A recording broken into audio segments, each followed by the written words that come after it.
नमस्कार, आप सभी एस्पिरेंट का बहुत-बहुत स्वागत है इस वीडियो में। मैं हूँ आरती गुप्ता, मैं यूपी पीसीएस 2020 बैच की पीसीएस अधिकारी हूँ। इस वीडियो में मैं आपको बताऊँगी कि जॉब के साथ-साथ सिविल सर्विसेज की तैयारी कैसे की जा सकती है। आप सब में बहुत सारे एस्पिरेंट ऐसे होंगे जो किसी न किसी जॉब में होंगे और जॉब के साथ-साथ सिविल सर्विसेज की तैयारी भी कर रहे होंगे। तो आज के इस वीडियो में मैं आपको बताऊँगी कि जॉब के साथ-साथ सिविल सर्विसेज की तैयारी कैसे की जा सकती है और एग्ज़ाम को कैसे क्रैक कर सकते हैं। जॉब के साथ-साथ सिविल सर्विसेज की तैयारी करना अपने आप में एक बहुत चैलेंजिंग टास्क है, लेकिन better time management, smart work, smart study के साथ और डिसिप्लिन के साथ आप जॉब के साथ तैयारी भी कर सकते हैं और फाइनली सिलेक्शन भी ले सकते हैं। मैंने भी अपनी तैयारी जॉब के साथ ही की है और अंतिम रूप से सफल भी हुई हूँ। इसीलिए जॉब के साथ तैयारी करना मुश्किल ज़रूर है, लेकिन नामुमकिन नहीं है। जॉब के साथ तैयारी करते वक़्त आपको 2 चीज़ें अपने माइंड में सबसे पहले बिठानी होंगी, वो है टाइम मैनेजमेंट और डिसिप्लिन। इसके साथ में आपको बहुत सारे कंप्रोमाइज़ेज़ और सैक्रिफ़ाइसेस भी करने होंगे और आपको अपने इसी रूटीन में से 2-2 मिनट, 4-4 मिनट का समय चुरा करके पढ़ाई को करना होगा और तैयारी को आगे बढ़ाना होगा। अब बात ये आती है कि यूपी पीएससी और यूपीएससी के पहाड़ जैसे सिलेबस को हम कवर कैसे करें और वो भी जॉब के साथ में। फ्रेंड्स, अगर आप जॉब में हैं तो आपके पास समय बहुत ही कम है और सिलेबस बहुत ही ज़्यादा। इसीलिए अब आपको कुछ अपनी टेक्निक और स्ट्रेटजी को चेंज करके पढ़ाई करनी होगी और थोड़ा रिवर्स इंजीनियरिंग के टेक्निक लगा करके पढ़ाई को करना होगा। दोस्तों, पढ़ाई करने के 2 तरीके होते हैं। एक होता है तरीका कि आप किताब से पढ़ें और फिर उसके बाद क्वेश्चन को सॉल्व करें, ऐसे प्रैक्टिस करते हैं। और एक दूसरा तरीका होता है कि आप डायरेक्ट क्वेश्चन सॉल्व करते हैं और उसके बाद सही आंसर की व्याख्या आप पढ़ते हैं और इस तरह से टॉपिक को तैयार करते हैं। तो ये जो दूसरी टेक्निक है जिसमें हम डायरेक्ट क्वेश्चन सॉल्व करते हैं और उसके बाद उसकी व्याख्या से टॉपिक को तैयार करते हैं, जॉब वालों के लिए ये टेक्निक काफ़ी कारगर होती है और इससे कम समय में आप ज़्यादा टॉपिक को तैयार कर सकते हैं। इसीलिए आप ज़्यादा से ज़्यादा क्वेश्चन को सॉल्व करें, उनकी व्याख्या पढ़ें, इम्पॉर्टेंट पॉइंट को अंडरलाइन कर लें और अंडरलाइन किए हुए चीज़ों का बार-बार रिवीजन करें। इससे आपके माइंड में उस टॉपिक का बेहतर रिटेंशन हो पाएगा। मैंने अपने चैनल पे पीसीएस प्रीलिम्स की स्ट्रेटजी के वीडियो, बुक लिस्ट के वीडियो, करंट अफेयर कहाँ से कवर करना है और रियल एग्ज़ाम हॉल में आपको पेपर कैसे अटेम्प्ट करना है, इस तरह के सारे वीडियोज़ मैंने अपने चैनल पे डाले हुए हैं। आप ज़्यादा क्लियरिटी के लिए उन वीडियो को ज़रूर देखें। तो सबसे पहले तो आप अपना एक रूटीन बनाइए और मॉर्निंग के टाइम में फ्रेश माइंड से आप बुक से पढ़ने की आदत डालिए।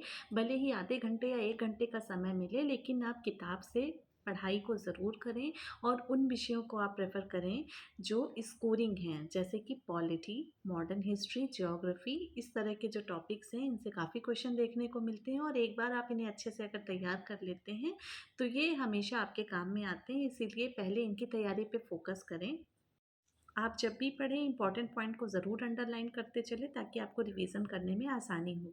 इसी तरह आपको अपने इसी रूटीन में से पढ़ाई के लिए आपको टाइम निकालना होगा। आप घर से ऑफ़िस जाते समय और ऑफ़िस से घर आते समय जो आपका रास्ते का समय लगता है, आप उसको भी पढ़ाई में यूटिलाइज़ कर सकते हैं। आप उस दौरान यूट्यूब पे कोई भी वीडियो चला लीजिए और हेडफ़ोन लगा कर के उसको रास्ते में सुनते रहिए। जब बार-बार उन चीज़ों को आप सुनते हैं और फिर वो चीज़ें किताब में लिखी हुई आपको दिखती हैं, तो वो टॉपिक स्वतः ही आपका तैयार होता जाता है। दोस्तों, जो प्रीलिम्स का एग्ज़ाम है, it is a game of identification. सही आंसर हमारे सामने लिखा होता है पेपर में, बस हमें उसे पहचानने की ज़रूरत होती है और अपनी गलतियों को, मिस्टेक्स को मिनिमाइज़ करने की प्रैक्टिस हमें करनी होती है। इसी प्रकार आप शाम को जब ऑफ़िस से घर आएँ तो आप करंट अफ़ेयर का कोई वीडियो लगा लें और करंट अफ़ेयर को मंथ वाइज़ और डेट वाइज़ तैयार करते चलें। बार-बार जब रिपिटेटिव मोड में आप उन चीज़ों को पढ़ेंगे, सुनेंगे, देखेंगे, तो वो अपने आप आपके दिमाग में रिटेन होने लगेंगी।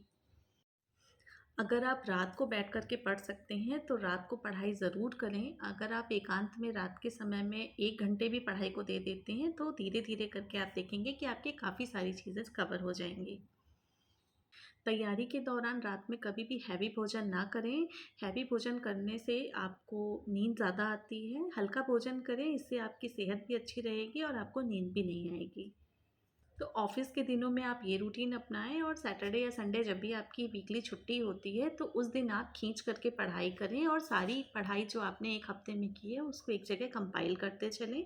दोस्तों, अगर आप पीजी में रहते हैं या आप ऐसी जगह रहते हैं जहाँ पर कई लोग रहते हैं और छुट्टी के दिन आपको डिस्टर्बेंस होती है, तो आप पास की किसी लाइब्रेरी में जाकर के आप एकांत में बैठ कर के भी पढ़ाई कर सकते हैं।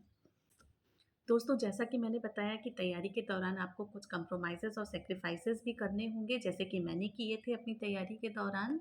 आपको अपनी आदतों में बदलाव लाना होगा, बाज़ार जाना, घूमना-फिरना, ग्रुप में बैठना, गप्पेबाज़ी करना, इन सब से बचना होगा और ज़्यादा से ज़्यादा आप एकांत ढूँढने की कोशिश करें। आप जितना एकांत ढूँढेंगे, जितना ही आप अपने टाइम को यूटिलाइज़ करेंगे पढ़ाई में, उतनी ही जल्दी आपका सिलेक्शन होगा। आपको किसी भी टॉपिक की तैयारी करनी है, आप यूट्यूब पे उस सब्जेक्ट या टॉपिक का नाम डालेंगे तो बहुत सारे वीडियो आपको आ जाएँगे, तो इसलिए ये प्रश्न तो बनता ही नहीं है कि हम कंटेंट कहाँ से पढ़ें और हम हेडफ़ोन लगा कर के क्या सुनें।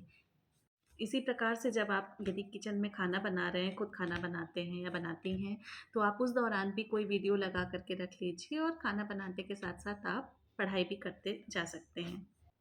दोस्तों, जॉब के साथ तैयारी करते समय आपका माइंडसेट भी एक स्टेबल होना बहुत ज़रूरी है। कई बार आपको निराशा होगी, हताशा होगी, कई बार आपको उलझन होगी दिमाग में, आपका ऐसा मन करेगा कि छोड़ दें तैयारी-वैयारी या मान लीजिए कि कभी आप प्रीलिम्स में असफल हो जाते हैं, तो आपको बहुत निराशा होती है।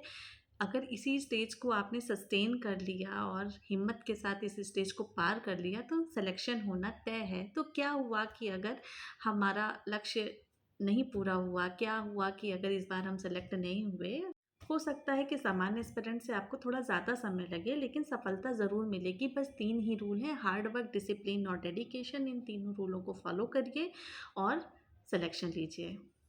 दोस्तों, हमेशा याद रखिए कि अगर आपका लक्ष्य बड़ा है तो तैयारी, मेहनत और सैक्रिफाइसेस भी आपको उसी लेवल के करने होंगे, तभी आप कुछ बड़ा अचीव कर पाएँगे। तो असफलताओं से घबराना नहीं है और हिम्मत को छोड़ना नहीं है। तो इन्हीं सब टिप्स और ट्रिक्स के साथ सभी एस्पिरेंट्स को मेरी बहुत-बहुत शुभकामनाएँ। बस इतना ध्यान रखिए कि अगर खुद से नहीं हारे तो जीत निश्चित है। तो ये वीडियो देखने के लिए आप सबका बहुत-बहुत धन्यवाद। अगर आपको ये वीडियो अच्छी लगी तो आप चैनल को सब्सक्राइब करें और दूसरों के साथ शेयर करें।